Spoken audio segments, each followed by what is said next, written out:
Sarapod.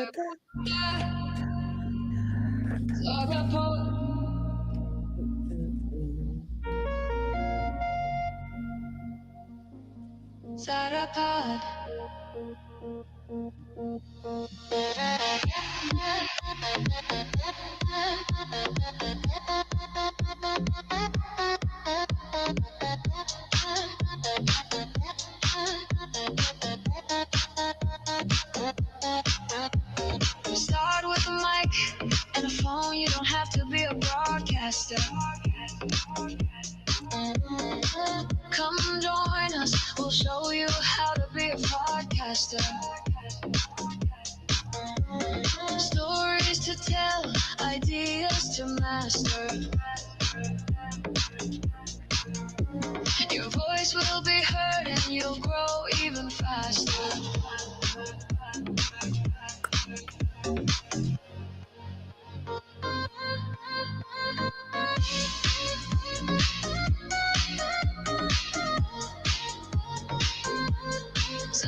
Good morning, good afternoon, good evening, wherever you are based. Thank you so much for joining us for another episode of Spotlight. My name is Cyrus. I'm the CEO of wendyjuno.com and also the proud creator of whisperboy.com.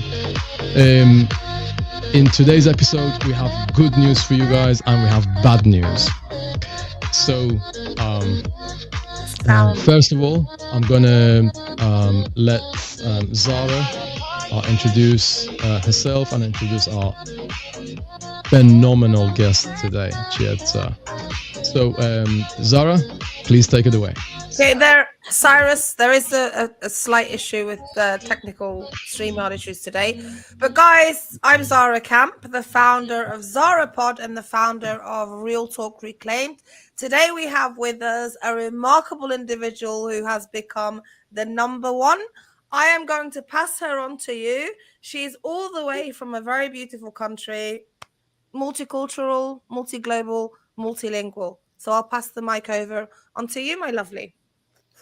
Thank you, Zara. My name is Chieza Nyahuye, originally from Zimbabwe, but I've been blessed to have lived in countries on 4 continents, currently living in the United States.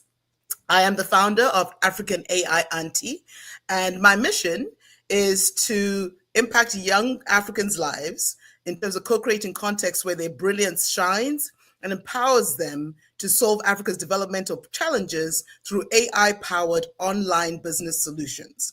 So what we are doing is that we are fueling Africa's digital age, and together we are writing the next chapter of the African rising story. So that's why I'm here. Thank you for inviting me. You're very, very welcome. So, Mr. Cyrus. Zara, please go ahead and say a few words about your business as well, what you do, how you help people, please. Okay, so what I do is this. I work alongside Cyrus to produce podcasters. So our business focuses on podcastology, and podcastology is what brings people forward to bring their brand forward. Now, our main focus is to get your brand into the spotlight. That's why this show is called Spotlight. So we bring you into the spotlight. We will distribute your content all over different platforms, from YouTube to TikTok to Instagram to Facebook to wherever it needs to go. Podchaser is also one that I work with currently. And I have been working now with Cyrus for a couple of weeks now. There is a lot of benefit when you are aligned with people you work with. For example, the majority of our clients are multilingual, bilingual, trilingual. And the reason they come up to us is because we provide a service that is very, very different. It's not tailored towards one market. It's not tailored towards just the Western world or the Far East.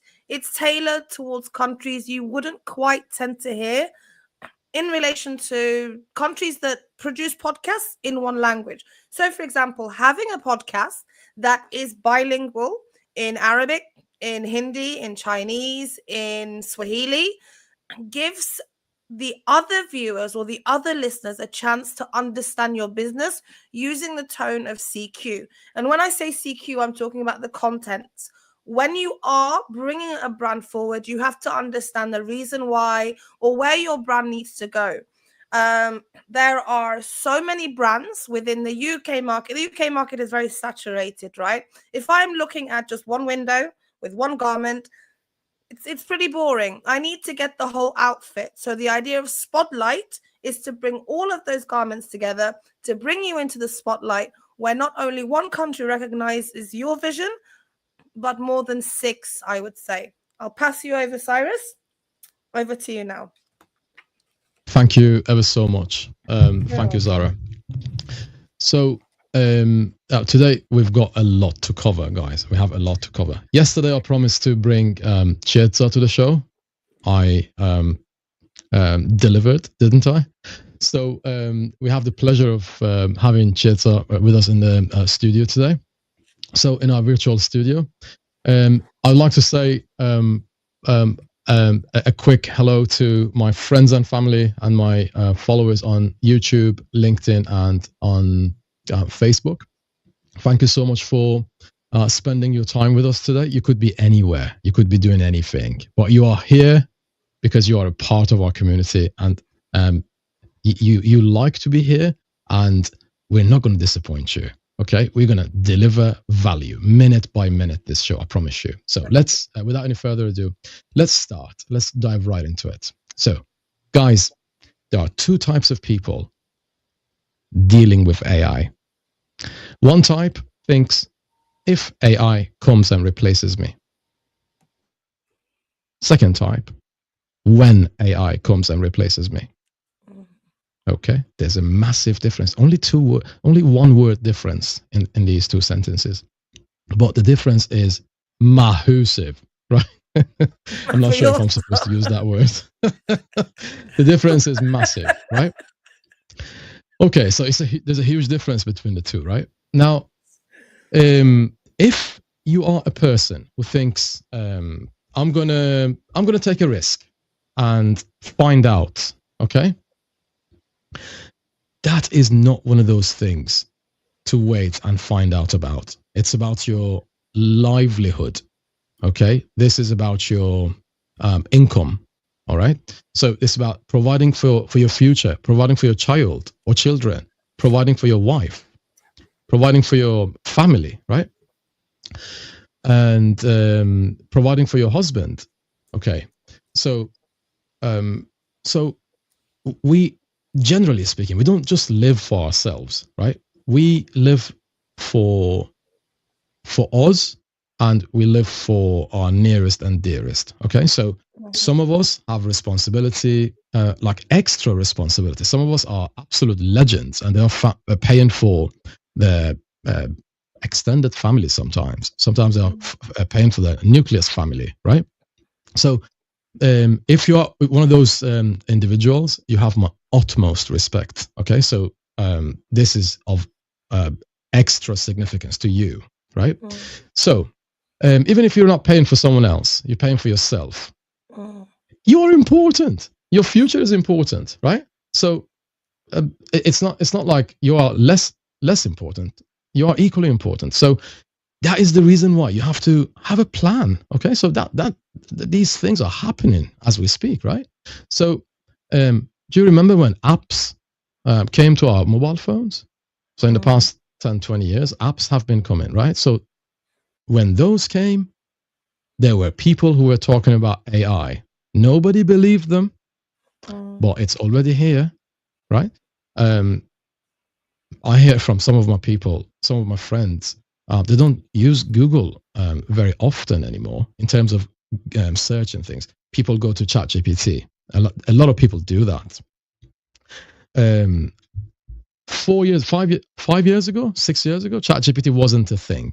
Probably was being developed back then, right? So this is what AI is going to do to jobs. It's going to enable the employers to do the same things only for cheaper. So they're going to save on wages. Okay. One of the biggest, remember this please, one of the biggest bills of an employer is salary, right? So the salaries. One of the biggest bills of an employer is the salaries. If they can't afford you, they will let you go.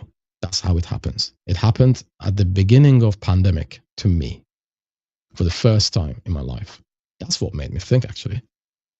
Right? So when the pandemic happened and they asked everybody to go home and work from home, it sent some shockwaves through the market. Some people sensed it, some people didn't. Right? I was one of those people who saw it. I sensed it. Okay? And I was lucky enough to sense it. Then I created this organization that you can see right now, right? It was in 2019, a little bit before I started, but as the pandemic happened, I became more serious about it, right? It made me hurry up, right? I needed that kick in the backside to walk a little bit faster, to move a bit faster. So I have the same request for you guys. Please hurry up. Whatever you do these things that we're going to suggest now. So the first one. So title, as I said before, AI is coming. Will your job survive the AI tsunami? The tsunami is coming, right? What are you going to do about it? It doesn't matter. Being scared about it is not the point, okay? I'm not here to scare you, okay? If I scare you, I do apologize, okay? But that is not the intention, all right? The point is to wake you up and give you a boat because the tsunami is coming, right? This brings the Noah's Ark story to mind, doesn't it? So the next thing is, the first thing you need to change is your mindset. Reframe your mindset. Stop thinking like an employee. Start thinking like a brand. What's a brand? Brand is a promise. That means Zara is going to create a podcast, okay? She's a brand. What does that mean? That means her promise is, I'm going to be a podcast. I'm going to continue being a podcast. I'm going to be here for you for as long as I live. And I'm going to create deliver the same level of quality forever and ever and ever for as long as I live. Right? So that's a brand. The brand is not a logo. Brand is beyond the logo. Logo is just a visual representation of a brand. So you're not clocking in this system anymore. It's your own podcast, right? You're not an employee. Well, you are your own boss, right? You set the time. You decide how much break you're going to have, right? So you're creating value. You're going to be influencing the market, and you're going to be an authority of some sort with your voice. Okay, your voice creates authority and trust, right? So that's what we want to hear. So I'm going to go through these 10 initial points and then go to the main points that we want to discuss quickly. Find your voice and the topic. Whoever you are, you have interests, you have hobbies, and you have some sort of expertise. You are an expert in your own area. Please do not tell me I do not know what my podcast will be about. Okay? It will be about your hobbies, and it will be about your interests. It will be about the line of work that you are in. Whatever you do for someone else, talk about it. Talk about it in the show. Okay, create a show about it. So pick a niche. Yeah, like a subcategory in the market, right? Pick a niche where passion meets demand. Your expertise plus your audience needs equals authority. So your expertise plus your audience's needs equals authority. Talk about what excites you and solves real listener problems. Now, Zara, what real listener problems do you solve in your daily, on a daily basis? I was going to pass on the mic over to our guest today, because I think the first point was about mindset. And with African AI Auntie, I wanted you to cover some of what you are currently doing, because Cyrus spoke, there's the AI tsunami, with what you do currently, and with your book being, it was an ebook, then you started doing workshops, and then you moved on to the hard copy. So can you tell us about that? Sure. Thank you, Zara. So, African AI Auntie, our main thing is to basically to create a space for African students, young entrepreneurs, and future tech leaders to explore, learn, thrive in this digital and AI powered world, while also still staying rooted in our African identity. And so the reason why I wrote the book was actually from a simple question I got from one of my nieces who is currently in India. And she sent me a text message on WhatsApp back in February saying, Auntie, how do I make money online? Right? Understanding the situations of international students, you're restricted from making any extra money off campus, all of that. So I totally understand. And in this day and age, the reason why I'm targeting more university age students from 18 to 25 is from a pain point of my own. I won scholarships, thank you, to China for the last 2 years of high school, 7 years in the United States, all degrees paid for. But even with my 2 degrees, when I went back home to Zimbabwe, I couldn't get a job. I applied over 700 times, never got called in for an interview. So in my mindset, with the trigger from my niece, I was more saying, look, as much as we're studying for these degrees, how are we going to make money? Who's going to hire us? Who's going to take care of us? And a lot of African countries suffer from high unemployment. So I was looking at AI and the tools that I've been exposed to beyond ChatGPT and others as a way to figure out, okay, with the AI tools, what problems can I solve in my community? Use AI tools to turn it into a business. And the more I researched on so many different platforms, etc., and I'm a storyteller, so I love looking for stories. And I came across over and over again all these fantastic things that young people are doing, whether they are offering tutoring services or whether they're teaching coding, or if they're doing translation type projects. Zimbabwe actually is now being known as the Green Silicon Valley of Africa, because a young man called Tendai, he figured out how to create agri-tech hubs, which monitors saving 60% on water usage, conserving energies and resources in the context of climate change. So this is happening in real time.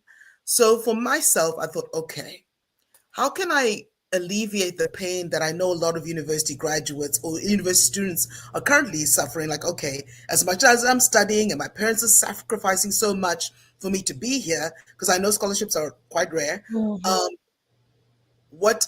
am I going to show anything for what I've studied? I come from the hometown of Gweru in Zimbabwe, and we have Middle State University. And at some point, I was living with my mom for about 4 years.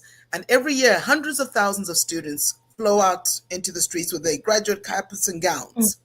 And they're ending up selling tomatoes and secondhand clothing on the street corners. Is that what you sacrifice $5,000 to do? It doesn't make sense. So in this age of what I'm echoing with you and Cyrus is with AI and having the mindset of keeping an open mind for learning. What I love is that a lot of these tools are free, right? It's you figuring it out how to use them to help you do what you do. Like what you mentioned, Cyrus, about what is it that you're good at? What is your expertise? How can we package that expertise and even make money from it, right? So I know right now it's with our colonial experiences, unfortunately, we were taught that you have to be academic and speak Shakespeare's English. And I was always said, okay, so is Shakespeare putting money in my pocket? Doesn't make sense to me. But anyway, so I had the privilege of working Shakespeare couldn't put money in his own pocket. You know, you see? But it's funny how they get famous 300 years after they die, huh? But anyway, so I remember working with Dr. Faye Chung in Zimbabwe. And she was the ex-minister of education. She was the first minister of education from 1980 when we won independence from the British. And she was questioning the education system that we inherited, because she was focused on, we need people to build infrastructures. We need plumbers. We need electricians. And she set up a thriving vocational training program, as well as, of course, the uppity academics of, private schools as well. But I agree with her in a lot of ways, because she even said that our inherited system only served 20% of the population. Most of us aren't academic. We're not. But because of the way we've been shoved into certain lanes, you're seen as a failure if you're not academically excellent, right? So even with all the NGO work that I did in Zimbabwe and other African countries, I was always looking at how do we put money in your pocket, be it through a horticulture project, be it through peace building, conflict resolution work that we did. That's was always my mindset. And also another caveat: I'm a daughter of entrepreneurs. So 50 years ago, my parents decided that with a growing family, a salary of a teacher, and at that time my dad was unemployed for about 11 months, it wasn't going to cut it. So my mom partnered with her cousin to start to monitor his shops in Guero. But then my parents said, as she always says to me, "Ita chinonzi chako, do what is yours, that you hold in your hand, that you own." So even though she and my dad were helping her cousin, and they actually went into business together, they created their own shopping centers and their own commercial businesses that helped send all 7 of us children to private schools in Zimbabwe, some of the top schools in Zimbabwe. Because my mother, being a teacher, wanted the best. Yeah. Best was with the white people, right? So we speak there. So I speak better English than the Queen. Yeah. So okay, I'm teasing, but you know what I mean, right? No, completely. I It understand. has to be proper, yes. So, but as we as cultural people, we code switch everywhere we are, right? Yes, Even in this podcast, you anonymously. How many languages do you speak, Chietza? Fluently 3, but I can sing in probably 10. You can sing in Yeah, 10. That's how I learn languages. For, I learn languages. for communicating, how many do you speak for communicating? Let's say 3 fluently and then 2 more intermediate. It depends on the context I'm in, because So that's 5. I feel it comes back to me when I'm in the context. Yeah. It's easier Yes. to understand the cultural And context. Zara, Zara, how many do you speak? 4. 4. So there's 5 there and 4 here is 9, right? I speak 2 languages, and that's 11 between us, right? Yep. Yeah. So of course I speak I speak 3 because I speak good English and bad English as well. So I'm joking now. So, And sarcasm. Sarcasm. No, I say it's a I speak dialect of sarcasm. English. It's a dialect, right? Because It it depends on your audience, right? If you're with the shwa people, yes, you speak that. If you're with your Chinese, if you're speaking with your professor, I feel like I'm a programmed chameleon, right? Yeah. So I speak in the tone and language depending on the context, so that I'm Absolutely. acceptable and understandable. Yeah. Absolutely. So thank you so much, Chietza, and thank you. Go on, sorry, Zara. So earlier on, Chiesa, you said education, and you touched somewhat on colonialism. When you think of colonialism and schools within the colonialism era, let's just say, you had the schools that were governed by an education system that was led by those who decided to civilize Africa, right? So the concentration. Civilized, quotation marks. I feel. But anyway, continue. Well, in Sudan, we had a lot of those schools. So Sudan was like Zimbabwe was. You had Kenya, you had India, and a lot of the people who I meet and I interview these days speak better than AI. And when I say speak better than AI, the written style of English is unbelievable. Even though they have the accent there, the accent is present. It's the style. When you go into, a lot of people are afraid that if they go into ChatGPT, let's just say, and they use ChatGPT to just prove something or use AI just to clean something up, they may not consider to be authentic enough. Do you think within AI, do you think a lot of Africans struggle with trying to understand AI because there's still that mindset of, I don't know what I'm doing with it. I don't know how to start it because of the fear of this is a civilized or this is a colonialistic way of being. Before Cyrus moves on, because I think that's a very interesting question. A lot of the people I speak to, the guests that I'm going to have on the show, always say to me, if I use AI, am I forgetting about what happened? You know? to me, or am I using it to move forward or to develop? How do you respond to people who say things like that when I'm hearing your question, and I'll start on the colonial part because I feel that most of the world is probably still recovering, and we still have so yes, much residue of those experiences that hold us back. Yet, what I'm loving in a way about AI, if you understand, it's a tool.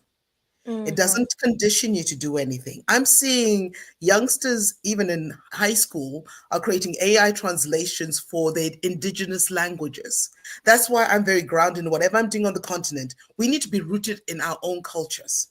And in a way, my underlying campaign is value yourself. We've been taught so often that we are not valuable unless I speak perfect English in a certain accent to be understood. Oh, believe me, I'm in the US and I still get all sorts of weird, funny versions of my name. I'm like, you people, I learned your language. Can't you learn mine? Ish. But anyway, that's another story. See, I break it down to be real. But so this is what I'm finding an interesting dynamic, though, with the youngsters who are figuring out, okay, how can I use this tool to translate the English stuff into my language, into Swahili, into Yoruba, into Igbo, into Zulu, into Swahili, and then package what I want to teach to my people in my language? Because we're not given that. The English system basically taught me not to speak my language. My sisters still make fun of me and say, Cheza, your Shona is weird. I'm like, look, as long as my mother can understand me, that's the only person that matters. I don't care about you guys. Everybody says, hey, Cheza, you speak broken Shona. Like, yeah, yours isn't any better either. But instead of bickering at each other about it, we do recognize where it came from, right? I know in primary school, it was a joke to be taught your own language. We used to laugh at the way the teachers tried to teach us our own indigenous languages. But here's the funny thing, at home with my mom, she would say, you speak your English at school, but when you're in my house, you speak Shona, right? But the programming is in it never stops, because look at the movies that you watch, look at the TV that you're exposed to. My first books, I don't think I saw a black child story in primary school books. I think until I was about sixth grade. All the ones I got was Enid Blyton, Kathy and Mark, blonde-haired, blue-eyed kids, right? The Famous Five, Nancy Drew, right? That's what we had access to until some teachers actually from the primary school I went to in Guero, they started creating stories about Zimbabwean life, but it was still two white kids and two black kids. Yeah. Anyway, some representation, I guess. But so that's where a lot of it, for me, funny enough, my when I came back home after 9 years being away, my family thought I was too African. I became more African than they were, in the sense that I'm playing traditional instruments that my great grandmother used to play. I'm wearing African type clothing and I'm looking weird because I'm supposed to be successful, professional, corporate looking Chiedza. And I've rebelled against that all my life. To this day, I've never owned a suit. Okay. That's me. I'm all flowy garments. I'm comfortable. Whatever they say, like whether I'm corporate, even the corporate job I'm in right now in fintech. They saw me in my few flowing African clothes at the kickoff that we had in Atlanta in February. That's Chedza, right? You say embrace diversity, right? Well, this is what diversity looks like, and this is how she moves and how she talks, whatever. Anyway, that's digressing. But coming back to again reemphasize on my response, human beings have been conquered and destroyed and built up since the beginning of time, right? I understand in this day and age, I myself have been privileged and fortunate to be around healing communities. And I say intentionally healing communities because we understand that, look, for myself to self-actualize fully as the Shona Zezuru African woman that I am, and I'm claiming all of that, I need to figure out ways to heal all the miseducation that has been drilled onto me and put onto me, even in my rebellions. Can you believe? Okay, I'll give you another side story. Okay, for my master's degree in Minnesota, I decided to go to Disneyland instead of going to walk across the stage. That's Chiedza. So two friends flew me over to LA, and I'm supposed to be walking across the stage to get a diploma, and I'm busy screaming on the rides in Disneyland. What I'm mainly saying is that I walk to my rhythm in that what makes sense for me and valuing my friendships, my relationships, joy, than any piece of paper could give me, right? So I'm just giving you that example of how I choose to reinterpret my life that way. But anyway, coming back to young people now and how do we deal with these, who accepts me, who doesn't? What I'm finding is that with these AI tools, you create your own audience. Your own people are hungry for it, but they need people to actually step out there and start doing it. And I'm seeing example after example after example. You can check out my LinkedIn pages. I've got stories galore of what young people are doing all over the African continent to do that.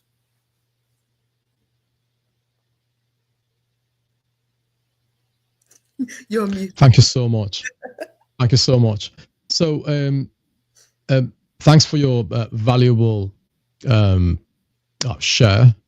And for those of us who've just joined on Facebook, on LinkedIn, and on YouTube, you were listening to Chietza. And before that, to Zara Camp.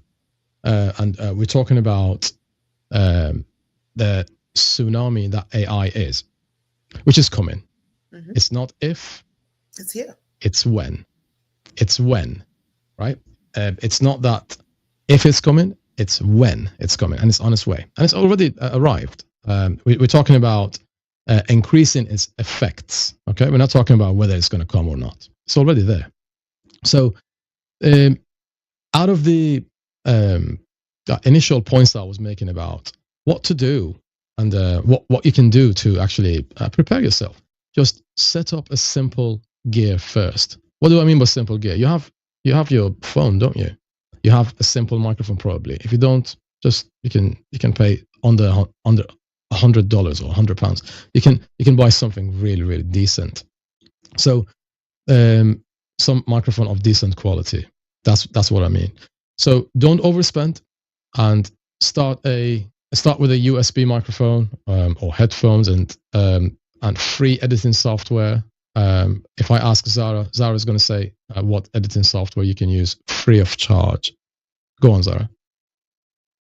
So for free of charge, the best ones that are, tip top are Riverside. With Adobe Audition is a little bit more expensive, but the free ones, Riverside is free, Audacity is free. You also can go on to the AI podcast cleaner, which is absolutely free. When you are using Riverside, the best thing to do is to download them, one as audio and one as video. So if you're on Zoom, remember Zoom is, you can get Zoom for free. It's 40 minutes. 40 minutes is all you need. You can get StreamYard for absolutely free, but then you have the hassle of the logos. Zoom's sound is not the best. When you're putting it through AI, you'll still get the breathing, you'll still get the issues that it has. So the best free software to use is Riverside. I would suggest go to Zoom to begin with, because Zoom still works. So send the person the link on Zoom. From Zoom, take it to Riverside, clean it up on Riverside, put it through the AI, the magic AI tool. It's there. It's very, you can add your music, you can add your logo if you want to, and then download it onto Spotify. When you download it onto Spotify, remember there's a code called an RSS. Cyrus, and RSS, remind me, because I've been using abbreviations. Remind our audience, an RSS is like a link that is identifiable. It's a feed. It's a feed. It's a feed that's identifiable. If you're on Spotify, you can scroll down and you can see you will have probably around 5 different areas you can post your content. Pod Pocket is absolutely free. Apple is absolutely free. You have the Heart is absolutely free. There are, I think, around 5 different areas. Apple, Amazon, and Spotify are the best free ones, but also connect to Podchaser. The reason I'm saying connect to Podchaser is because there are a lot of upcoming podcasters that have their own shows, that distribute their own shows. Then another thing, go on to Reddit. I know not a lot of people go to Reddit these days because everyone is doing what they're doing, but go to Reddit and ask podcasters, I'm doing this, how can you help? They'll show you how to use. You can find myself and Cyrus. We can walk you through everything. If you're thinking of a mic, there is no point you going every month to buy a brand new mic or every week to buy a brand new mic. There is no reason for you to do that. What you can do is start off with a mic that is around £120. Use it for as long as you need. But the best tools to use are Riverside, Zoom, Audacity, and Podchaser. And remember, download in two forms, in visual and in audio. The reason I say Audacity is because when you're saving your files onto your laptop, you need to have a description. You need to make sure that you need to upgrade for that. And also Whisperboy, as soon as you guys join us, become part of what we are doing, you will be on Whisperboy's top 10. As you can see, vote for myself and then vote for Cyrus first and then vote for... See, I've got three more. So this is where Chidzaya is going to be on very soon. So the top 10, if you see the top 10, it's what we recommend and what people log into. So people tend to go to whisperboy.com and you'll see they vote for who they enjoy listening to. You're bringing yourself into the consumer's face, into the listener's face. You're no longer just sitting recording in your room. You will have the audience, and the audience is not just 200 people coming, per day. It's a lot more than that. I'm not going to tell you exactly how much it is. Cyrus, would you like to say how much it is, because we're very proud of it? So right now, it's around 11,000 every month, listening to the podcasts, and they giving us feedback, and I got really good feedback about you, Zara, about your quality. The quality was really good, and it actually made me go and listen to it again. So you, in terms of quality, especially your episode with Fontaine, that was phenomenal. I listened to that one twice. I spent an hour on it, and it was like half an hour, wasn't it? So, it was half an hour. So that was a good one. Your podcasts are worth listening to. You're doing a great job there. Thank you, Zara. The next point that we want to actually discuss with you guys is just continuing point number 3. Guys, please do not be what's the word? So there are people who want to say who want to say something, but they have doubts in their minds, and they feel like they're not expressing themselves effectively, right? Because they are perfectionists. You go ahead and say what you want to say. You're dealing with the most intelligent being on the planet, human beings, right? They will get you. Trust me, right? In the same way that thousands of people have come to our website, they get us, right? They understand us. And in the same way, you understand other people understand you, okay? Please do not be a perfectionist. That's the word I was looking for, right? So being a perfectionist stops you. The first 2 years of my podcasting career, I would upload, then I would delete. I would upload, then I would delete, right? That is, honestly, that is not a healthy behavior, okay? So I've done it. That's how I know it, right? So do it, upload it, and then you can improve it later. People love an underdog story, right? People love humble beginnings, right? That can be a part of your journey, okay? Just you don't have to be perfect. People don't come to listen to a perfect podcast. People come to listen to a podcast. That's it. So what matters is the clarity, right? So the clarity is what really matters. So the cost shouldn't be the focus of your attention. Maybe for a month, don't go out for drinks, for meals, to restaurants, or don't go on a holiday for 1 year or 6 months, right? And save up, because when the AI costs people's jobs, people won't be thinking about the holidays they haven't taken, or the drinks they haven't drunk, or the meals they haven't had in restaurants, right? Prioritize, please. That's the point, okay? Something big is happening in the market, okay? So next point is plan your format. Decide that's the bit that Zara can help you, by the way. Number 4 is Zara's that bread and butter. So she can help you with it. So decide if your show is interviews, solo, or round table. Right now, it's a round table that we're doing here. Right now, it's a round table. Consistency builds listeners' trust and makes your podcast instantly recognizable. So you should turn up. If you promise people that you will turn up, please do turn up. Number 5, create a content calendar for yourself. Okay, you don't have to post that. Just in your head, or better yet, on a piece of paper, or just save it on your calendar. Plan 10 episodes in advance. I would say 12. But me and Zara, we have different styles, right? So right now we decide on 10, right? So plan 10 episodes in advance to avoid pod fade.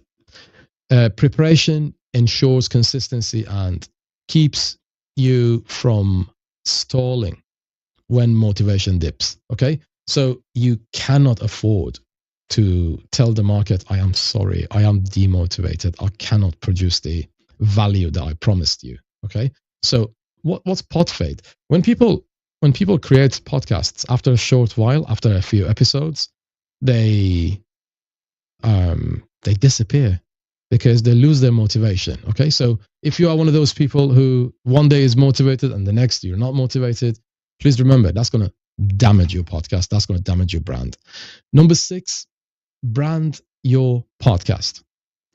A strong name, a clear description. Again, that is Zara's area of expertise and also my own. A strong name, clear description, and eye-catching artwork or cover art makes you stand out. Please judge people judge a podcast by its cover. Make yours unforgettable. So, when people say don't judge a book by it's just a saying. People judge you no matter what. Okay, so please do not judge your own podcast. It's not your job to judge your podcast. It's somebody else's. Please do not do your listeners' job for them. Zara, what have you got to say about this one? Because you know about people who judge and judge podcasts and stuff like that. Please go ahead. Well, I had a podcast before the podcast I have now. The podcast I have now is called Real Talk Reclaimed. If you go to Google and you type in Real Talk Reclaimed, you will see my face and you will see my lettering. I guess the reason I chose that lettering, the reason I chose those colors, the reason I have the purple around is because it draws specific listeners. The ones that the podcast that I had before was done on Fiverr, right? So went on Fiverr, they created the image for me, 2 people, and the podcast, the mic was in the middle. Now, the one that was done on Fiverr was judged in an okay mannerism. The one that I did myself on Canva, believe it or not, people were drawn more to it because it was clearer. The title was very clear. The reason was there. The reason I called it Real Talk Reclaimed. The reason that I started my first episode with From Darfur with Love. I was a bit shaky on the first one because Cyrus gave me some...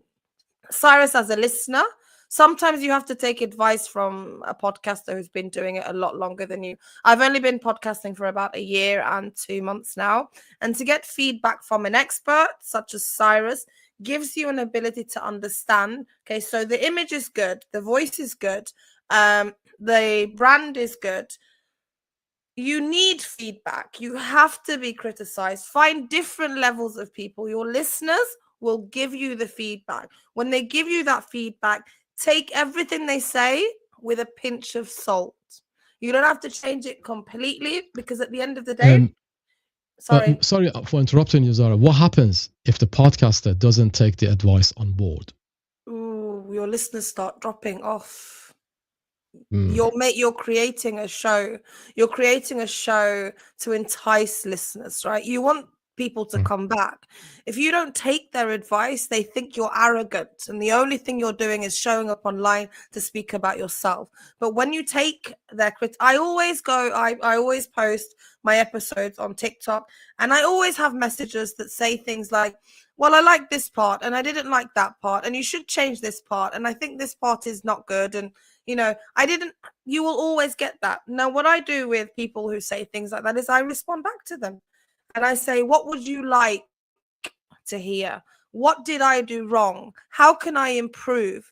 And then when I have another episode release, I send them the new episode back, and I say to them, okay, so with your feedback, I've changed it, adjusted. I've not lost myself completely. What I've done is I've catered to the market that I need to help my podcast grow. And that's very necessary, I think. Zara, who do you create your work for? Yourself or your market?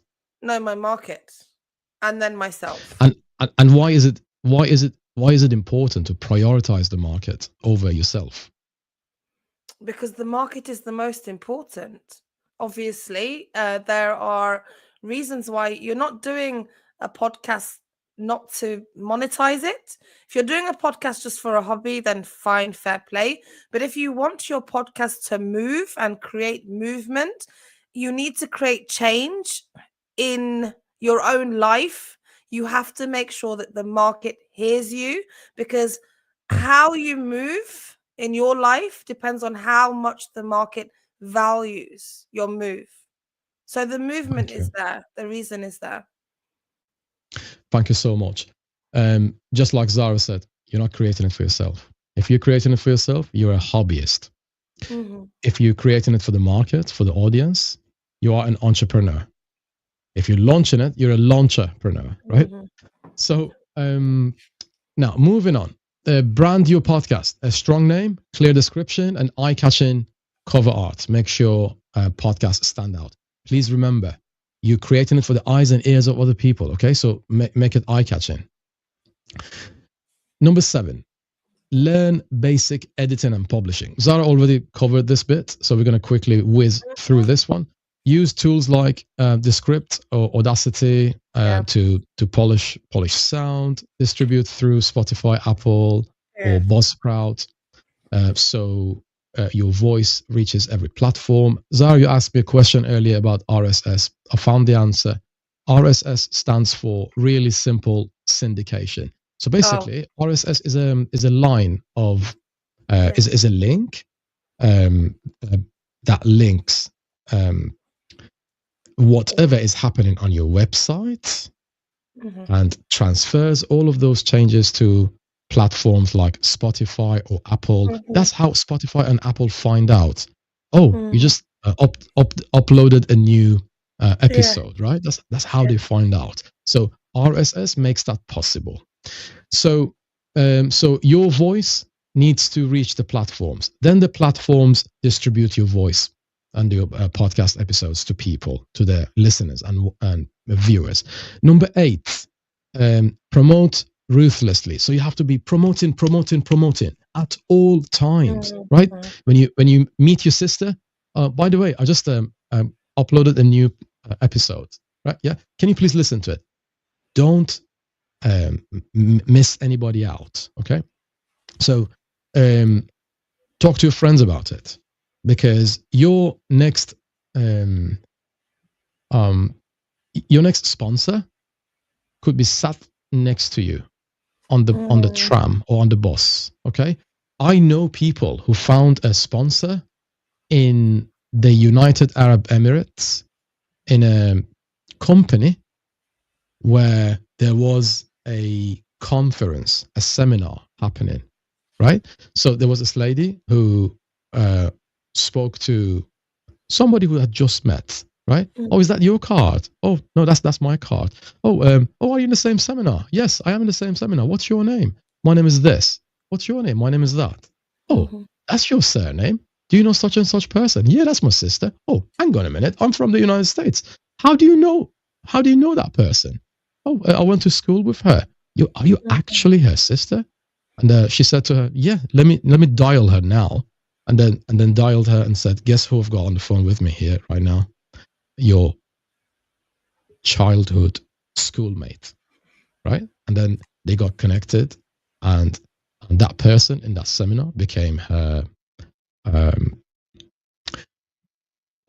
sponsor, So that's how it happens. Okay, so talk to everyone and anyone, right? When you go to if you're going to buy a sandwich, just tell them, that's a really good sandwich you're making for me. By the way, I have a podcast. I might talk about you in my podcast. This is the name of my podcast, and that person can listen to it and share you with a community of thousands of people, right? You never know. That's how beautiful connections are, right? It's random, I know. And then again, so is life, right? If it wasn't for the randomness of life, one sperm wouldn't find that one egg and you wouldn't be here, would you? So life starts with randomness. Millions of sperms, one of them meets one egg, and that's it. Bam, a human being is born, right? So it's conceived and born. So please do not underestimate the randomness of recommendations. So you need to be constantly promoting yourself, right? So talk to everyone, and recording is step 1. Marketing is step 2. Repurpose episodes into reels, clips, shorter clips, and posts to grab attention across multiple platforms. Number 9, engage and build community. So engaging and building a community is what we're doing with Whisperboy and Zara's ZaraPod. So ZaraPod is Zara's brand, and that's it really. That sounds really cute. Zara. ZaraPod is such a brilliant name. Zara is your name, and then pod is short for podcast. ZaraPod, that's your brand. That's a clever name. So podcasts aren't one-way broadcasts. Why is it not? Because the traditional way of radio and TV that is actually dying down little by little. Okay, people watch. People that I know watch stuff more often on X and on TikTok and on YouTube than anything else. So the traditional way of things is changing. The tradition says you go to an office and you work there for 30 years. Well, right now, there's a new wave coming, right? A new wave of people becoming self-employed and self-sufficient. Okay, the wave of self-sufficiency is coming, right? So ask questions, reply to comments, because podcasts are not like radio and TV programs. Even radio and TV programs have a direct feed, RSS feed on the X, Instagram, and other platforms, right? Even they bring the comments into their shows. So please always mention people's comments in the shows. Bring listeners into the conversation, okay? To build loyalty. Have a conversation with them, right? If you want them to be a part of the community, and if that happens, you're very lucky if that happens, by the way, because they will recommend it, because their name will be mentioned on your show. People love that, okay? Give them a shout out. People love that, right? And you giving people exposure, their business thrives. And what do you think they're going to do? They're going to reciprocate, right? The law of reciprocity. They're gonna reciprocate, and in return, they're gonna promote you to other people. Number 10, monetize smartly. Don't wait for sponsors. Okay, I do not understand why some people are waiting around for sponsors, right? Sell your skills. So you have your own skills, the ones that you are using, the ones that you are selling to your employer right now. Okay. Your employer, however, soon is going to be using AI, and potentially your job could be on the chopping block, right? So your job could be the next in line. They could turn around and say, all right, we have this fantastic program that is going to do the customer services job for us. oh, hang on a minute. You are paying someone to do the customer service job. That's why you have customer service agents. Oh, yeah, that's the thing of yesterday. Now we have bots. So you put the question in, and all of the questions and answers are fed into the bot. Okay, so and the employer thinks, all right, I'm dealing with a kind of robot. I don't have to deal with sickness. I don't have to deal with agents like chatting back. I don't have to worry about the salary, right? I don't have to worry about them making huge mistakes, costing us thousands upon millions of dollars every year. Human error. We're going to minimize human error because we're going to minimize humans. That is not good. That is not healthy. Okay.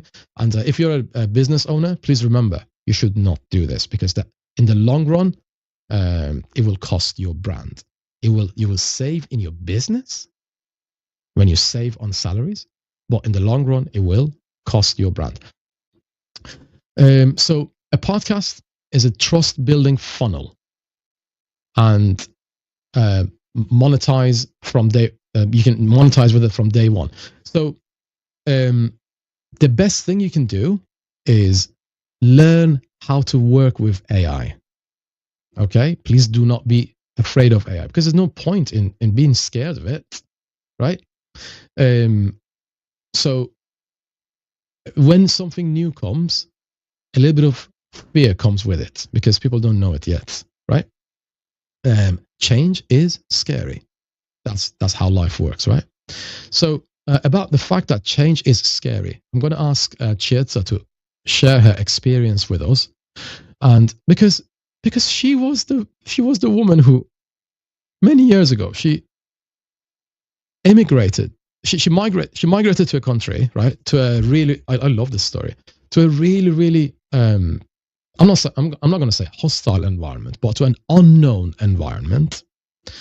I'm not sure how you survived, what you did, how you felt. So please share that with us, Chietza. Your microphone needs to get unmuted first. Into the unknown.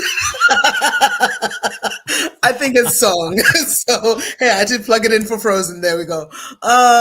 So wow. Okay, I'm dating myself here so you can do the calculations of my age.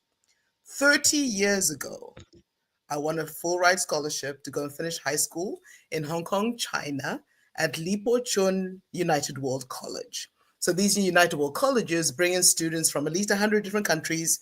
There's 250 of you or so split between the first year and second year. You do the International Baccalaureate, but the main purpose when it was designed in the 1960s was to bring people of all sorts of different cultures to have them live, go to school, do community service together to foster better relationships, better ways of seeing each other as human beings rather than the misguided miseducation that we have about each other.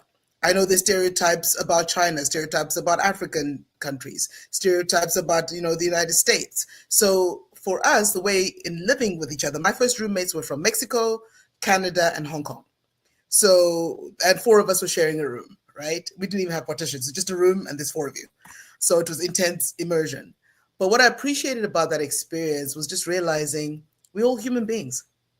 We all miss home because most of us are tens of thousands of miles away from home, right? We all have dreams, we all have aspirations, we all have things that make us laugh, make us cry. My first 2, I learned how to play the guitar in my first year. They kept on calling me Tracy Chapman. I'm like, look, guys, not everybody is a black woman is Tracy Chapman or Whoopi Goldberg. Those were their references, by the way. So my first 2 guitarists was my Chinese American friend Eric and my Hong Kong Chinese friend Leonard. And my first songs were, funny enough, Tracy Chapman songs. Fast Car, Baby Can I Hold You, those ones. And More Than Words was the very much, teenage angst. Oh my God, more than words. Yeah, human relationships. But what got me through there is that I've always been a person who brings joy. Go to any school that I've ever been to, you ask them, what do you remember about Chiedza? Her laughter and her singing. That's my reputation, right? So at this school in Hong Kong, all thousands of miles away from school, I'm like, okay, how can I make life more fun for us on campus? So I was the chief party person.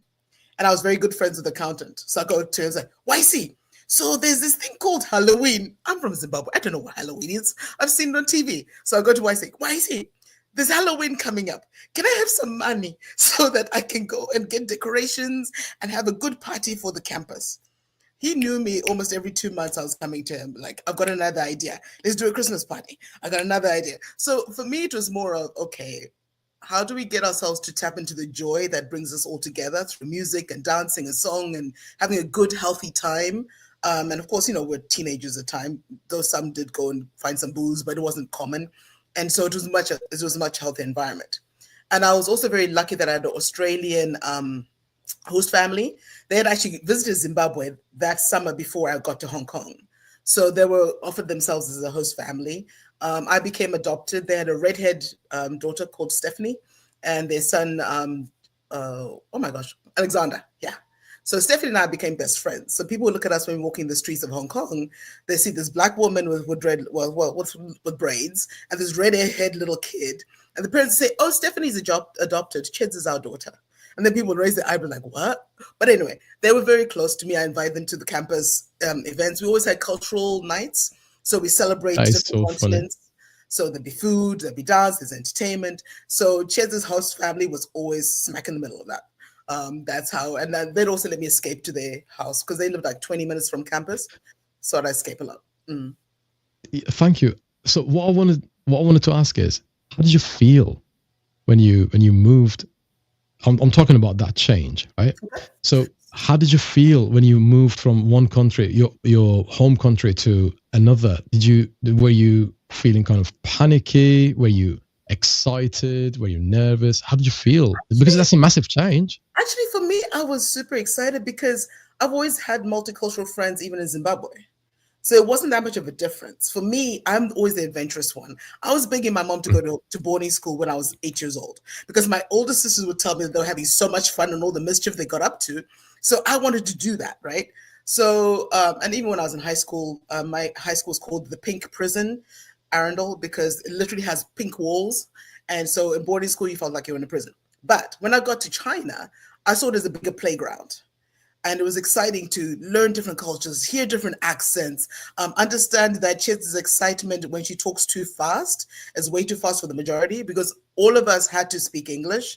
But I ended up tutoring Reiko. She was from Japan. So she would always say, Cheza, slow down. You're too fast. You're too fast. So I understood. I had to, again, the whole thing of being chameleon, tailor yourself to your audience, be listening more carefully. Right. As much as I was doing all this joyful stuff, and I even got to a team of us to sell hot pies at the Hong Kong Rugby Sevens, and saw the All Blacks doing kamate kora kora right in front of us. It was so cool. But anyway, so I always find ways wherever I go, whichever context I'm in, I'm the joy finder. Does that make sense? So even when I came to the US, yes. Same thing. My friends. Yes. And even when I was in the US, when I came by my sophomore year, my second year, of course, I was feeling homesick. I was going through personal challenges, having gone through a personal development workshop, triggered all sorts of childhood traumas. And the faculty brought in African-American community members to sit with the Black students and ask them how they can support us through our college experience, because it's a mainly white, predominantly white campus. All I did was I stood up and said, I need a mother. And I sat back down. I'm not kidding you. From then onwards, it looked like Cheza had a sign on her head that said, I'm a Cheza, please adopt me. I got a Nigerian amma who was having me at her house with her 6 kids. I just go there, drop things at the door, roll on the floor, and just act like a total kid for a good hour. And then I'll go and have the adult conversation, right?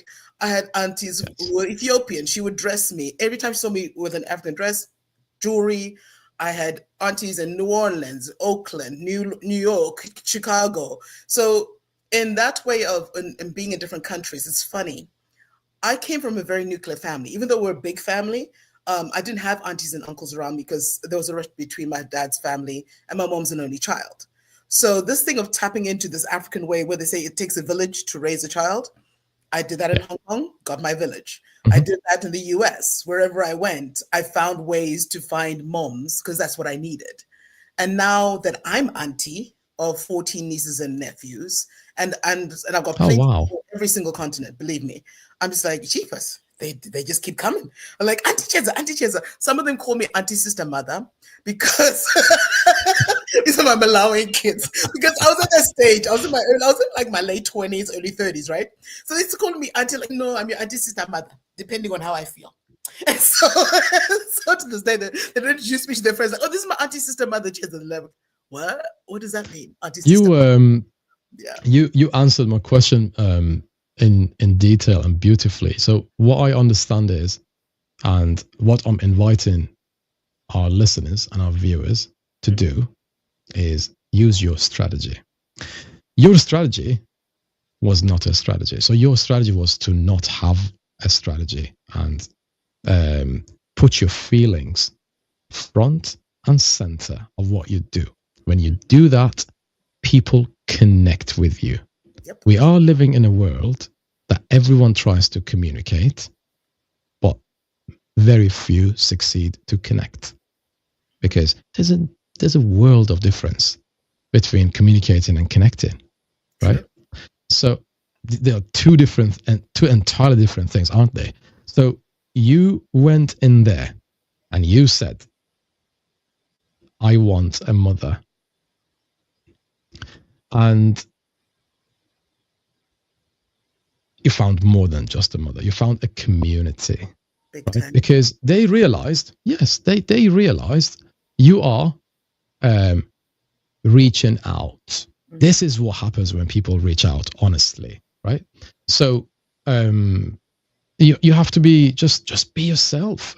So one of the reasons why this show has become popular, apart from our good guests, is the fact that we just speak from the heart. Okay.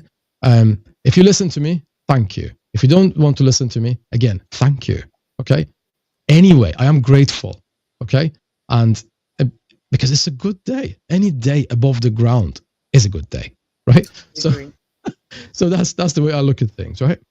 But what you've done is phenomenal, because I remember a part of the conversation the other day when you mentioned I felt I was not employable.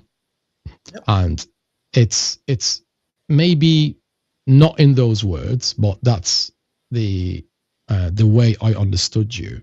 Mm-hmm. So no job, and then moving on, and then you got a job, you got employed, and then no job, no other opportunities, you know. But podcasting, this is what podcasting does, okay? Instead of waiting or looking for an opportunity, you will become the opportunity, right? Because you will become an opportunity for others, for predominantly for your sponsors. Why would someone sponsor a podcast show? Because that podcasting show speaks to a lot of people. It has a fantastic reach, right? And a brand wants to use that reach. So you maintain that reach and you will be handsomely rewarded for that. And that is sponsorship. Zara knows what I'm on about. That's what she's smirking. So she's already on her way to get the sponsor. I'm already sponsoring her. So I'm already sponsoring her. But there's going to be another firm that's going to be sponsoring me and Zara at the same time as well. Mm-hmm. So sponsors, every sponsor has another sponsor, right? Mm-hmm. So, and yes, it's a network. Yes, it's a sponsorship ecosystem. You are absolutely right. Mm-hmm. So, create the show, maintain it for a long while. Mm-hmm. People see the consistency. Mm-hmm. Brands will then trust you. Mm-hmm. Yes. Once they trusted you, they will show you they trust you by hiring you. How do they hire you? By paying you for mentioning their products. Zara repeatedly throughout this course of this show so far, not just in this episode, but in every episode that we have had, she's mentioned brand after brand after brand after brand. Why is it? Because if she's using that brand, it's natural for her to recommend it, right? Isn't it? Mm-hmm. So So when you create a podcast, there are sponsorship opportunities in it, right? So that is one of them. If that doesn't happen, that's not where you're supposed to stay. Okay, so that means you're not where you're supposed to be yet. Okay, so you need to make it better. You need to do more, right? You need to solve more problems. Right now, we're solving a problem, which is podcasting problem, which is AI is coming for us. What should we do, right? Do we have a strategy? Do we have a plan, right? So that's what we are doing. We are empowering people and giving them the necessary ammo that they need, right? They need ammunition in this war against AI, because in reality, the war is not between AI and people. The war is between employees and some employers who use AI to save on staffing costs, Yes. right? So it's one of the biggest bills. Okay, so that's what they're trying to save on it. So I just wanted to say thank you ever so much for accepting our invitation to the show today, Chietza. Thank you so much for being an inseparable part of the show, Zara. Thanks for your contribution. Thanks for everything you both added, all the value that you added. How about spending a minute each on closing comments? And I'm not sure which one of you wants to go first. Okay, yeah, thank you. Chietza, you have a beautiful smile and a beautiful name, by the way. Chietza is a beautiful. It just rolls off the tongue, right? Chietza, it's a beautiful name. Inindini Chietza. I'll sing it in full in another time. But that's the lullaby my mom used to sing me when I was little. Well, it's funny enough, she only started singing me that lullaby when I came back to Zimbabwe when I was 26. But knowledge of time. But anyway, who cares? It's still on my heart. No, actually, it was 19 because I used to put it on my voicemail, and people love calling my voicemail so they can hear me sing. But anyway, that was old school day. So just to conclude, thank you. Thank you so much for this opportunity. I'm excited to engage in this space because I know a lot of people are struggling with, okay, what do I do with AI, etc. The only choice you have is to keep an open mind to learn. I transitioned to the tech industry 4 years ago, and I don't regret it. I'm grateful for the ways that I came through and even got jobs, my last 3 jobs in the tech industry through referrals from relationships I built. So again, AI is a tool, but it's the relationships that make it work, right? So whether I'm getting a job or even starting a business, it's human to human. The tools will help you become more efficient in solving whichever problems that you're proposing to solve. So I encourage us to continue the conversations. I've had so much fun with Cyrus and Zara, and I know we're going to have a lot more and continue singing and celebrating life together, whilst also giving very practical tools to manage this AI wave tsunami that's already here, but it's also about your mindset. Do you see it as a problem, or do you see the opportunities that you can take advantage of and grow? Absolutely. Yep. You know, in a few years, thank you so much, Chietza. In a few years, we will find out who took the opportunity and who didn't. And the people who didn't take the opportunity will tell the people who took the opportunity, I wish I had joined you. Please do not be that guy. Please don't be the guy who says, I wish I had joined them. Oh, such and such person did it. Such and such person did it. I didn't do it. Oh, I wish I had done it. Okay, don't be the I wish I had done it guy. Okay, and regarding podcasting, there was one point I forgot to mention to you guys. We posted that on LinkedIn today. Your podcast needs to be like your podcast needs to show people you are there with open arms, waiting for them, to give them a hug, to welcome them to the community, right? Give them a hug, right? Because what's really welcoming is not open doors. It's open arms. Right? So make your podcast that type, please.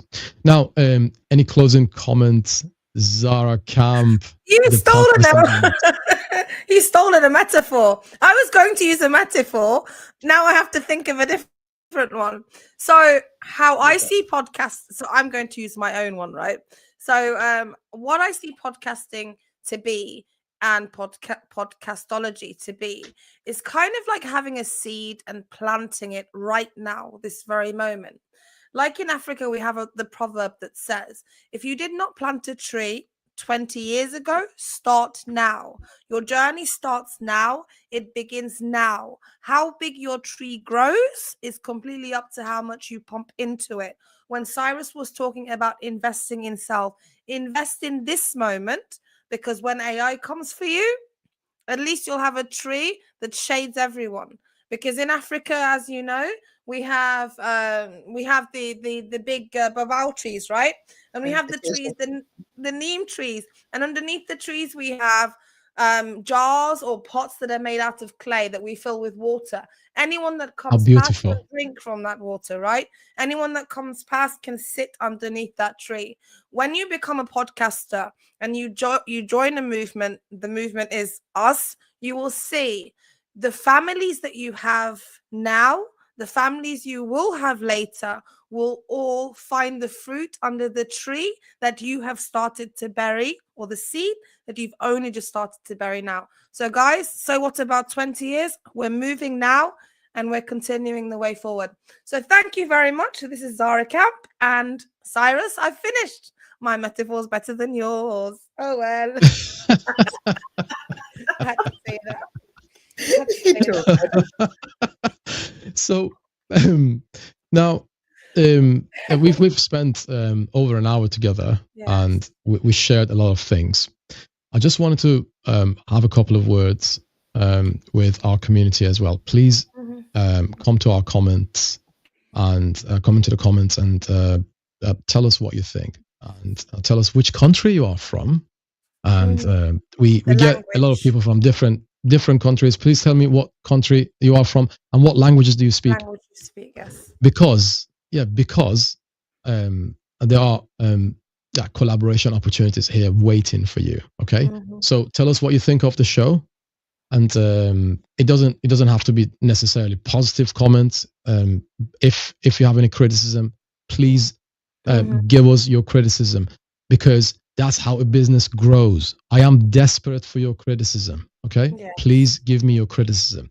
If it's positive, please give me that as well. I need your encouragement. Okay, so please go to whisperboy.com, visit the website, visit the products, and as Zara always says, you can type podcastologist.com, and it takes you straight to our shop, or you can go to whisperboy.com /shop. And before we go,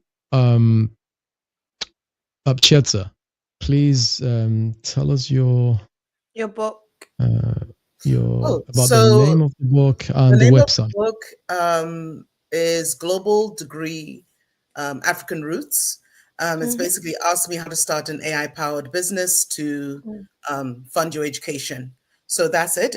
It became an international bestseller within the first 48 hours. There is going to be an audiobook that's coming out, but it's available now to buy directly from my landing page, or from Amazon, or from Gumroad. Gumroad is mainly the place for all of my African brothers and sisters, because unfortunately Amazon doesn't cater for African countries. So Gumroad is the easiest place for you to get it. Same price. Check it out. And then I will be releasing the audiobook. It's going to be on multiple platforms this coming August 28th. So yes, thank you for all of my wonderful communities in the US and UK, and I know Australia is not far behind, as well as Canada. Yes, I have a global community, which I'm very grateful for. So check it out. But there will be also course modules that be following, because I'm working with different organizations that I will be letting you know about as things solidify, that I'm beta testing in September and then rolling out full out in October. So absolutely, thank you so much, ladies and gentlemen. This was the African AI auntie. Thank you. So Lovely. And let's have a quick listen to Me. our theme song as well.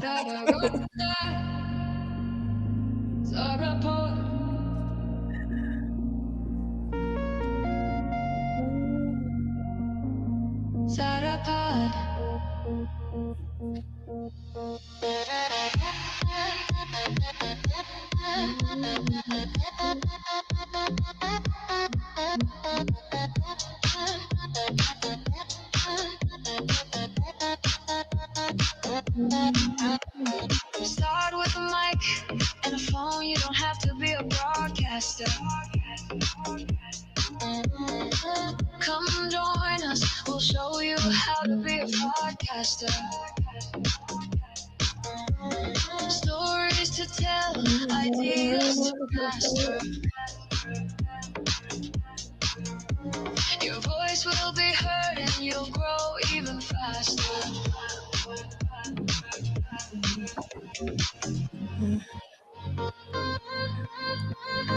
Hello, afterwards. Hi, Ethel TV. Hi, Michael. Hi, Kenya.